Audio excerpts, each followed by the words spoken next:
नमस्कार दोस्तों, कुछ दिनों से मैं अपने चैनल में बाला ऑनलाइन फैमिली में देख रहा हूँ कि एक मेंबर अपने सब्सक्राइबर रिक्वेस्ट कर रहे हैं कि सर यूके वर्सेस यूएस में क्या अंतर है, UK versus US visa comparison कीजिए। तो दोस्तों कुछ दिनों से मैं कर नहीं पा रहा था, लेकिन फाइनली मैंने सोचा कि चलो आज कर लेते हैं। उसके बाद दोस्तों मैं ये सोच रहा था कि ये यूके वर्सेस यूएस से वीडियो में इंग्लिश में बनाओ या हिंदी में, इसलिए मैं पोल किया कि भाई आप लोग बताइए कि मैं हिंदी में बनाऊँ या इंग्लिश में। तो ज़्यादातर लोगों ने 80% से ज़्यादा लोगों ने ये बोला कि हिंदी में बनाइए, तो आज मैं हिंदी में बनाऊंगा। तो आज का वीडियो होगा दोस्तों यूके वर्सेस यूएस वीज़ा में क्या अंतर है, क्या प्रोसेस डिफरेंस है, एक्सेट्रा। मैं 16 ऐसे पॉइंट बताऊंगा कि आपके लिए बहुत ही इंपॉर्टेंट होगा। तो आज का वीडियो बहुत ही धमाकेदार और इंटरेस्टिंग होने वाला है, तो पूरा कंप्लीट देखिए। तो चलिए आज का वीडियो शुरू करते हैं।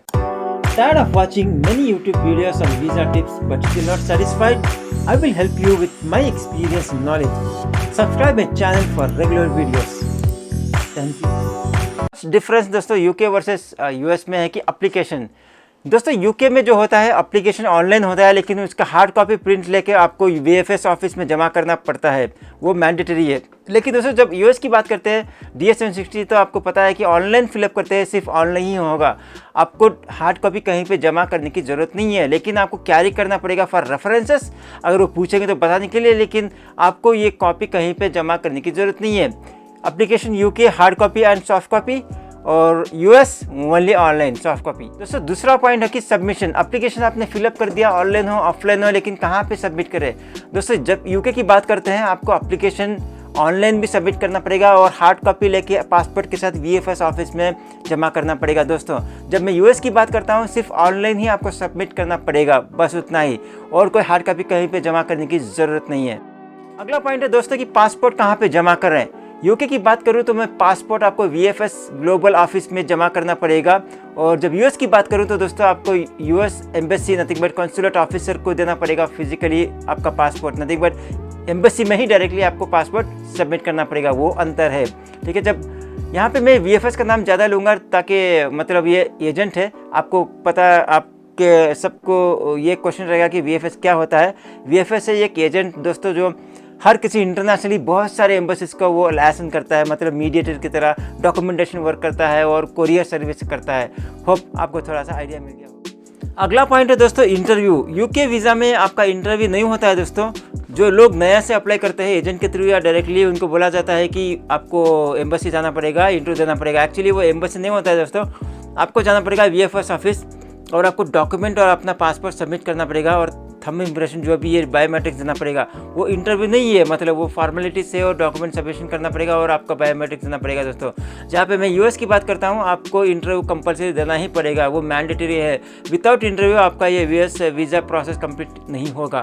तो और भी आपको कोई दिमाग में मतलब मन में कोई क्वेश्चन है तो कमेंट कीजिए, मैं आंसर करने की कोशिश करूँगा। अगला पॉइंट है दोस्तों अप्रूवल टाइप। ठीक है, या फिर बोलूँगा कि अप्रूवल बेस क्या होता है।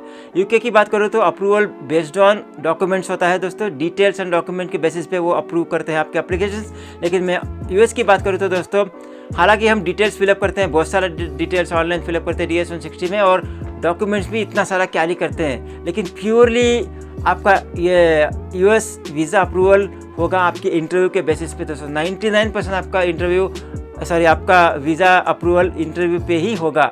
1% चांस है कि आपका बैकग्राउंड, आपका डिटेल्स और आपका प्रोफाइल पे होगा। तो मतलब फिर रिपीट करूँगा, यूके वीज़ा अप्रूवल होगा डॉक्यूमेंट बेसिस और डिटेल बेसिस पे।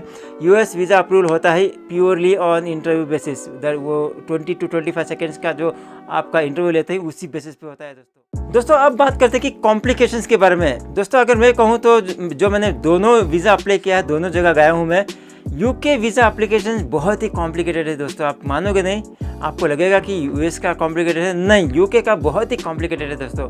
प्रोसेस, स्टेप्स, डॉक्यूमेंट्स बहुत सारा है और बहुत टाइम भी लेता है, मतलब कॉम्प्लिकेटेड है। लेकिन उसी सेकेंड हैंड में, अदर हैंड में मैं यूएस की बात करूँ तो यूएस का प्रोसेस बहुत ही सिंपल है दोस्तों। आपको लगेगा बहुत मुश्किल है, लेकिन सिंपल है। लेकिन सिंपल के साथ साथ क्या मुश्किल है मैं आगे बताऊँगा वीडियो में। Otherwise UK process is very complicated, US process is very. अब हम बात करेंगे कि दोनों इंटरव्यू के बारे में क्या अंतर है, दोनों यानी कि यूके में जो इंटरव्यू बोलते हैं उसमें क्या अंतर है और वीएफएस में क्या अंतर है। दोस्तों UK interview nothing but VFS में होता है, वो इंटरव्यू में होता है, वो तो फॉर्मेलिटीज़ होता है, डॉक्यूमेंट चेकलिस्ट और बायोमेट्रिक्स, वो बहुत ही ईजी होता है। और यूएस की बात करूँ तो यूएस में क्या बोलते हैं, क्लियर कट इंटरव्यू होता है दोस्तों, आपका पर्सनल इंटरव्यू होता है, फेस टू फेस इंटरव्यू होता है, बहुत ही मुश्किल होता है दोस्तों।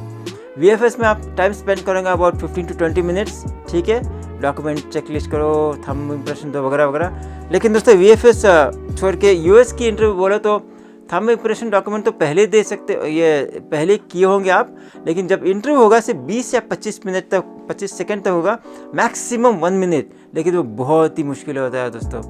आगे बताएंगे कि कैसे मुश्किल होता है, या फिर मेरे पुराने वीडियो देख लीजिए कि इंटरव्यू के बारे में क्या क्या क्वेश्चंस पूछते हैं। अब बात करते हैं दोस्तों अप्रूवल चांसेस। दोस्तों अगर मैं अप्रूवल की बात करूं तो यूके वीज़ा में अप्रूवल चांसेस बहुत ही ज़्यादा है। आप अगर यूके की वीज़ा अप्लाई कर रहे हैं तो चांसेस ज़्यादा है कि आपका वीज़ा अप्रूवल हो जाएगा। 10 में से 6 या 7 बार अप्रूवल हो जाता है। मैं ये कहूँगा कि 8 बार भी 80% भी अप्रूवल हो जाता है। लेकिन उसी तरह मैं यूएस की बात करूँ तो दोस्तों बहुत ही मुश्किल है, अप्रूवल चांसेस बहुत ही कम है दोस्तों। मैं आपको डीमोटिवेट नहीं करूँगा दोस्तों, लेकिन मैं सच्चाई बता रहा हूँ। जहाँ पे मैं कम बता रहा हूँ ये नहीं कि 2 या 5%, हाँ 20 या 25% तक आपका अप्रूवल चांसेस है दोस्तों। लेकिन ये राइटअप में और एनालिसिस में जो मार्केट डेटा से मेरे को पता लग रहा है कि वो बोलते हैं कि 40% तक अप्रूवल होते हैं। लेकिन मैं सेफर साइड लेके जा रहा हूँ कि 25 to 30% अप्रूवल चांसेस हो सकता है। आपको पता लग गया कि अभी यूएस में थोड़ा चांसेस अप्रूवल का कम है, यूके में ज़्यादा है। लेकिन यूके में मिलेगा तो आपको मिलेगा सिर्फ ये क्या बोलते हैं उसी 6 महीने के लिए मैक्सिमम, लेकिन यूएस का आपको मिलेगा 10 ईयर्स मल्टीपल एंट्री। दोस्तों अगले पॉइंट में जाने के पहले ये भी बता दूं कि टेन्योर, यूके विजिटर वीज़ा आप जब अप्लाई करते हो, अगर आप 1 हफ्ते के लिए अप्लाई करते हो तो आपको 1 हफ्ते का ही मिलेगा। अगर आप 1 महीने के लिए अप्लाई करते हो तो 1 महीना का ही मिलेगा दोस्तों यूके का। और जब जाओगे यूके, बॉर्डर क्रॉस करोगे, स्टैंपिंग होगा सिर्फ 6 मंथ के लिए। 6 मंथ के बाद दोस्तों आप वापस नहीं, मतलब फिर नहीं जा सकते, दूसरा वीज़ा अप्लाई करना पड़ेगा। दोस्तों आप सब में एक कन्फ्यूजन होगा कि भाई 6 मंथ में मैं पहले जाऊंगा, 15 दिन रहूँगा, फिर वापस जाऊँगा, फिर 1 महीने के बाद फिर जाऊँगा। क्या जा सकते हैं ऐसे? हाँ बिल्कुल जा सकते हैं। 6 महीने के अंदर दोस्तों आप कितना भी बार जा सकते हैं, लेकिन 6 महीने के बाद, क्योंकि वो वीज़ा वैलिडेट होता है दोस्तों 6 मंथ के लिए, उस 6 मंथ के अंदर आप जा भी सकते हो, आप भी सकते हो।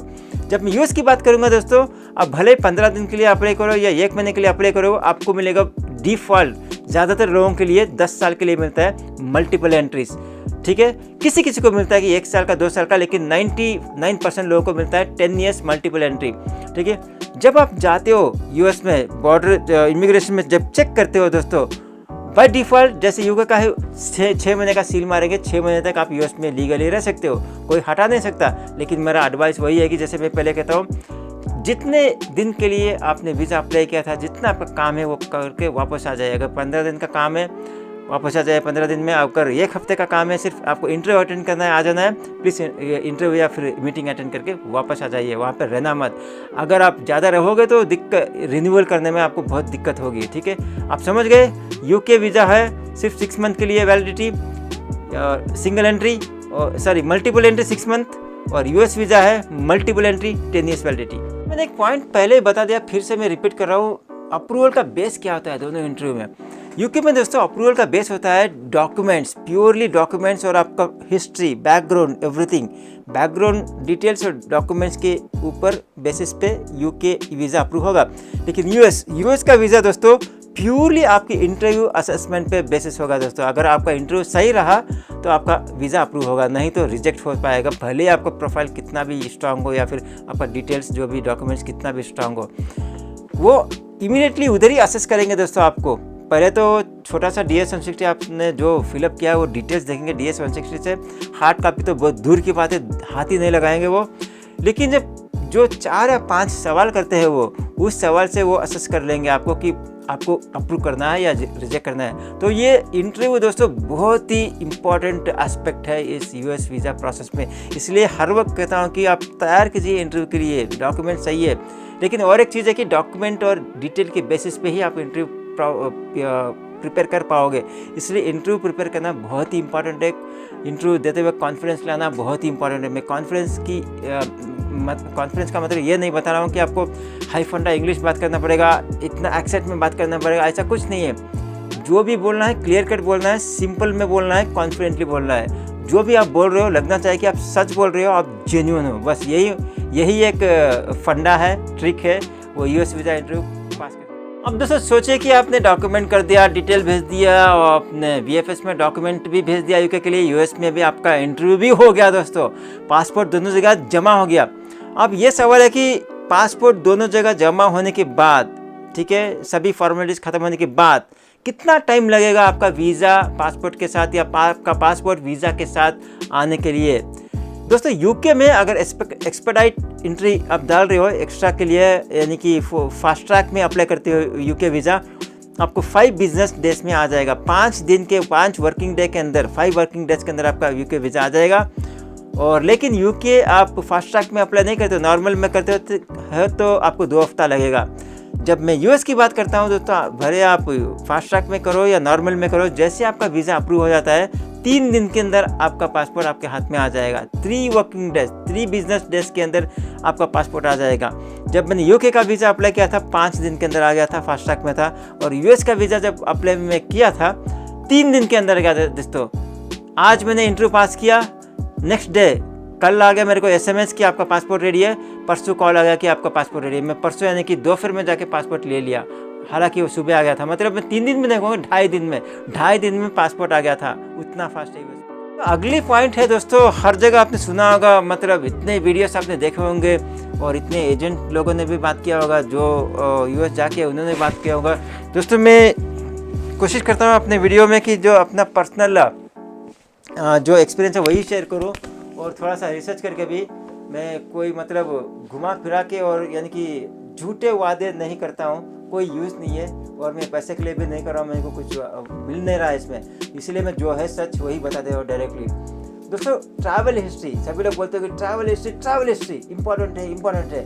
दोस्तों यूके की बात करूँ, यूके वीज़ा के लिए ट्रैवल हिस्ट्री कोई मायने नहीं रखता, भले आपका कोई ट्रैवल हिस्ट्री है या नहीं है, मायने नहीं रखता, क्योंकि यूके एक तरह से देखो तो ट्रैवल डेस्टिनेशन है ही, तो यूके को उतना मायने नहीं रखता। अगर हिस्ट्री भी नहीं भी है, आपको यूके का वीज़ा मिल सकता है, विजिटर वीज़ा या बिजनेस वीज़ा या फिर टूरिस्ट वीज़ा, जो भी है आपको मिल जाएगा। लेकिन आप यूएस की बात करो तो दोस्तों ट्रैवल हिस्ट्री मायने रखता है। क्योंकि इसलिए मायने रखता है क्योंकि अगर आपका ट्रैवल हिस्ट्री है तो इनडायरेक्टली ये पासपोर्ट बताया कि आप हाँ घूमते फिरते हो और आप वापस आ जाओगे अपने कंट्री में। अगर आप इंडिया से हो तो आप इंडिया में वापस चले जाओगे। आपका ट्रैवल हिस्ट्री नहीं है तो 1% का डाउट आ सकता है कंसल्टेंट ऑफिसर को कि आप यूएस जा रहे हो किसी जॉब के लिए, या फिर सॉरी माइक नीचे गिर गया था, पता नहीं मेरा वॉइस कैसा है, मैं रिपीट नहीं करूँगा, सॉरी दोस्तों। और वो सोचेंगे कि आप यूएस में जाके वापस नहीं आओगे, वहीं पे सेटल हो जाओगे, कोई जॉब ढूंढोगे। इसलिए यूएस के लिए ट्रैवल हिस्ट्री हो तो बहुत ही प्लस पॉइंट है दोस्तों। ये जरूरी नहीं कि ट्रैवल हिस्ट्री रहना है, मैंडेटरी नहीं है। अगर आपका ट्रैवल हिस्ट्री नहीं है फिर भी यूएस वीज़ा अप्लाई कर सकते हो। अगर लेकिन ट्रैवल हिस्ट्री है तो प्लस पॉइंट है, ठीक है, ये एडेड एडवांटेज है। इसलिए हो सके तो 1 या 2 मतलब नेबरिंग कंट्रीज हो के आइए यूएस वीज़ा अप्लाई करने के पहले, तो ये बहुत ही बड़ा है। दूसरा पॉइंट डिस्कस करते हैं दोस्तों कि होम टाइज। सभी वीडियो में आप देखोगे कि होम टाइज बोलते हो कि हाँ मानता हूँ सब सही है, सब लोगों ने जो भी होम टाइज बोलते हैं कि वो इम्पोर्टेंट है। यूके की बात करें तो दोस्तों होम टाइज नॉर्मल है, मतलब ठीक है, होम टाइज रहना चाहिए, क्योंकि आप टूरिस्ट के लिए या फिर बिजनेस मीटिंग के लिए जा रहे हो तो मीटिंग अटेंड करके या टूरिज्म करके वापस आना चाहिए, उनको भी थोड़ा बेस्ट चाहिए, तो होम टाइज ठीक है, नॉर्मल है। अगर नहीं भी है, उतना ज़्यादा भी नहीं है, यूके में मायने नहीं रखता, ठीक है, लेकिन हो तो अच्छा है। लेकिन दोस्तों जब यूएस की बात करो तो मायने रखता ही है, 100% आपको होम टाइज रहना ही है, और बहुत ही स्ट्रांग होम टाइज रहना है, ठीक है, मैंडेटरी है बोलूँगा। अगर आपने वो होम टाइज का क्वेश्चन पूछेंगे, मैंडेटरी पूछेंगे होम टाइज इनडायरेक्टली, ठीक है। अगर आप कंसुलेट ऑफिसर को कन्विंस नहीं कर पाए कि आपका स्ट्रांग होम टाइज है, आपका अप्रूवल थोड़ा मुश्किल हो जाएगा। यूके में अगर होम टाइज स्ट्रांग भी ना हो चलेगा, लेकिन यूएस में होम टाइज वेरी इंपॉर्टेंट है दोस्तों। कोशिश करें कि आपका होम टाइज बहुत ही अच्छा है। जब होम टाइज की बात कर रहा हूँ, जैसे आपकी इमीडिएट फैमिली, आपके पेरेंट्स, आपके ब्रदर सिस्टर्स, आपके स्पाउस, आपका प्रॉपर्टी इंडिया में, आपका स्टेबल जॉब इंडिया में, आपका स्टेबल बिजनेस इंडिया में, इन्वेस्टमेंट एक्सेट्रा ये सब होम टाइज में आता है। और दोस्तों नेक्स्ट पॉइंट है कि दोस्तों ये प्रोफेशन और बिजनेस, यानी कि आप क्या बिजनेस कर रहे हैं, क्या कामकाज कर रहे हैं, कहाँ पे जॉब कर रहे हैं, ये यूके में भी मायने रखता है और यूएस में भी मायने रखता है। दोनों जगह इंपॉर्टेंट है दोस्तों। लेकिन यूएस की बात करो तो बहुत ही इंपॉर्टेंट है, ठीक है। अगर उनको लगता है कि आपका स्टेबल जॉब नहीं है, यहाँ पे स्टेबल बिजनेस नहीं है, छोटा मोटा ऐसे काम चला रहे हैं, तो उनको डाउट लगेगा कि आप यूएस में जाओगे, इससे बेहतर जॉब मिलेगा या इससे बेहतर इनकम का कोई बिजनेस सेटअप कर पाओगे, वहीं पे रह जाओगे, आओगे नहीं वापस। इसलिए दोस्तों ये प्रोफेशनल बिजनेस थोड़ा स्ट्रांग रहना पड़ेगा। जब मैं स्ट्रांग बोल रहा हूँ, ये नहीं कि आपको 10 करोड़ या 1 लाख कमाना है, ऐसा नहीं है। आप अगर ये जॉब कर रहे हो तो देखें कि आपका जॉब स्टेबल है, आप स्टेबल हो, आपका अच्छा खासा जॉब है इधर, अच्छा खासा सैलरी भी है, तो उनके लिए एक चांस मिल जाएगा यार, ठीक है यार, ये बंदा का स्टेबल जॉब भी है, अच्छा भी सैलरी है, रहेगा नहीं यूएस में आ जाएगा। लेकिन आपका स्टेबल जॉब ही नहीं है, थोड़ा बहुत ही कमा रहे हो, थोड़ा मुश्किल है, क्योंकि उनको डाउट आ जाएगा कि वहाँ पर रह जाओगे। इसलिए स्टेबल जॉब और stable business and good income is very important for this. अब दोस्तों बात करते हैं डॉक्यूमेंट्स की। दोस्तों जब यूके की बात कर रहा हूँ दोस्तों, डॉक्यूमेंट मैंडेटरी है और आपको ओरिजिनल डॉक्यूमेंट्स ही सबमिट करना पड़ेगा। मेरे साथ जिन्होंने भी अप्लाई किया था उन्होंने ओरिजिनल डॉक्यूमेंट्स सबमिट किया था दोस्तों, लेकिन जब अप्रूव होके आ गया पासपोर्ट के साथ डॉक्यूमेंट भी आ गया दोस्तों। कोई डरने की कोई बात नहीं है, ये वीएफएस के थ्रू है, वो बहुत प्रोफेशनल है, आपका डॉक्यूमेंट कहीं भी मिसप्लेस नहीं करेंगे, आपको ओरिजिनल डॉक्यूमेंट सबमिट करना पड़ेगा। लेकिन मैंने क्या किया था दोस्तों, ओरिजिनल डॉक्यूमेंट लेके वीएफएस में बताया था उनको, लेकिन मैंने सबमिट नहीं किया, उन्होंने अटैच करके मैंने फोटोकॉपीज दे दिया। मैं रिस्क नहीं लेना चाहता था दोस्तों। मेरे को यूके जाने बहुत इंपॉर्टेंट नहीं है, यूके या जो भी कंट्री में कभी भी जा सकता हूँ फ्यूचर में ट्राई करके, आज फेल हुआ तो कल पास हो सकता हूँ। लेकिन दोस्तों ओरिजिनल डॉक्यूमेंट देके मैं मिसप्लेस करना नहीं चाहता। पहले मैं 1 सेकंड पहले बोला था कि आप भेजिए, मिसप्लेस नहीं करेंगे, डरने की कोई बात नहीं है। हाँ, डरने की कोई बात है, फिर भी मैं मेरा पर्सनल ओपिनियन है कि मैं चांस नहीं लेना चाहता था, इसलिए मैं ओरिजिनल डॉक्यूमेंट दिया नहीं। ओरिजिनल डॉक्यूमेंट वहाँ पे वीएफएस में बताया, वो अटैच किए सीन बोल के, उसके बाद फोटोकॉपी भेजे, उस बेसिस पे मेरा अप्रूव हो गया। लेकिन यूएस की बात करूँ तो आप ले जाइए, फोटोकॉपी ले जाइए, ओरिजिनल डॉक्यूमेंट ले जाइए, लेकिन कोई मायने नहीं रखता, वो देखेंगे भी नहीं। आपको इंटरव्यू लेंगे, DS-160 ऑनलाइन देखेंगे, आपका पर्सनल इंटरव्यू लेंगे और उसके बाद अप्रूव या रिजेक्ट करके भेज देंगे। तो यूएस के लिए उतना इंपॉर्टेंट नहीं है डॉक्यूमेंट्स, लेकिन यूके के लिए बहुत ही इंपॉर्टेंट। दोस्तों UK versus US visa comparison में लास्ट पॉइंट है दोस्तों, डॉक्यूमेंट्स वेरिफिकेशन। तो दोस्तों यूके की बात करें तो दोस्तों यूके वीज़ा में डॉक्यूमेंट्स वेरिफिकेशन 100% किया जाता है, पूरी तरीके से वेरीफाई करेंगे, कम्प्लीटली वेरीफाई करेंगे। अगर आपके डॉक्यूमेंट्स से कोई भी मिस्टेक्स पाया गया, कोई भी गुफ ऑफ पाया गया, तो आपका रिजेक्शन होने का चांसेस है। या फिर आपने जो डॉक्यूमेंट दिया है और जो एप्लीकेशन में आपने ऑनलाइन या ऑफलाइन एप्लीकेशन में आपने इन्फॉर्मेशन दिया है, दोनों मैच नहीं कर रहे हैं, तो रिजेक्ट होने का चांसेस है। इंपॉर्टेंट है कि डॉक्यूमेंट वेरिफिकेशन बहुत सीरियसली करते हैं यूके वीज़ा में। लेकिन दोस्तों जहाँ पे मैं यूएस की बात कर रहा हूँ तो दोस्तों वो डॉक्यूमेंट वेरिफिकेशन करते ही नहीं है। करते होंगे दोस्तों, मैं ऑफिशियली कमेंट नहीं कर रहा हूँ, मैं अपना ओपिनियन दे रहा हूँ, डॉक्यूमेंट वेरिफिकेशन करता नहीं है। लेकिन दोस्तों जो ऑनलाइन एप्लीकेशन में आपने डिटेल दिया है, ठीक है, और जो आप इंटरव्यू में बोल रहे हो, वो दोनों को मैच करते हैं दोस्तों। अगर जो आप इंटरव्यू में जवाब दोगे और एप्लीकेशन में जो ऑनलाइन आपने मेंशन किया है, उनमें दोनों में कोई अंतर मिला तो आपका रिजेक्शन होना 100% है, क्योंकि वही इंपॉर्टेंट है। अगर ऑनलाइन एप्लीकेशन में और आप जो इंटरव्यू में बोल रहे हो आप मैच नहीं कर रहा है, इसका मतलब है कि एप्लीकेशन आपने फिलअप नहीं किया, किसी और ने किया है, या फिर आप झूठ बोल रहे हो। दोनों केसेस में दोस्तों वो अप्रूव कर नहीं सकते, रिजेक्ट कर देंगे। इसलिए मैं यही रिक्वेस्ट करूँगा कि जब यूएस का वीज़ा या कोई भी वीज़ा अप्लाई कर रहे हो, खुद कीजिए। अगर पता नहीं है किससे हेल्प लीजिए, क्या करना है, कैसे करना है, लेकिन आप खुद कीजिए। जब आप अप्लाई खुद करते हैं तो आपको पूरा याद रहता है, आपको मतलब जेन्युइनली याद रहता है, आप जेन्युइनली आंसर कर पाओगे इंटरव्यू में। इसलिए अगर बाई चांस 1% चांस किसी और ने भी किया, ठीक है, आपके सामने करे वो एप्लीकेशन, ठीक है, और आप जो एप्लीकेशन जो फिलअप किया प्रिंट लीजिए और पूरा पढ़िए कि क्या फिलअप किया है, ठीक है। ये ऐसा मत करना कि मतलब एप्लीकेशन फिलअप किया लेकिन जब इंटरव्यू हो रहा है कोई और ही जवाब दे, एप्लीकेशन और आपका इंटरव्यू मेल ही ना खा पाए, ऐसा नहीं करना। जो जवाब दोगे इंटरव्यू में, इस इंटरव्यू में, वो मैच होना चाहिए आपके एप्लीकेशन के साथ, ठीक है, और नेचुरल भी लगना चाहिए, रट्टा मार के नहीं रहना चाहिए। अगर रट्टा मार के इंटरव्यू दोगे तो चांसेस कम है ये अप्रूव होने का, ठीक है। नेचुरल रहना चाहिए। जैसे अगर मैं आपसे कोई सवाल पूछूं, जैसे आप मेरे को जवाब दोगे, ऐसा ही रहना चाहिए, नॉर्मल, ठीक है। तो दोस्तों ये था दोस्तों आज के लिए। फाइनली मैंने UK versus US visa interview का कंपैरिजन कर दिया, या तो कहे कि वेरिएंसेस बता दिया, डिफरेंसेस बता दिया।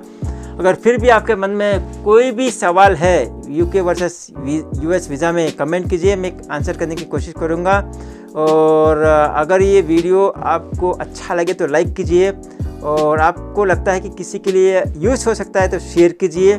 और अगर आप इस चैनल पर नए हो तो सब्सक्राइब कर सकते हैं, क्योंकि मैं यूजुअली इमिग्रेशन रिलेटेड और US visa related information upload करते रहता हूँ।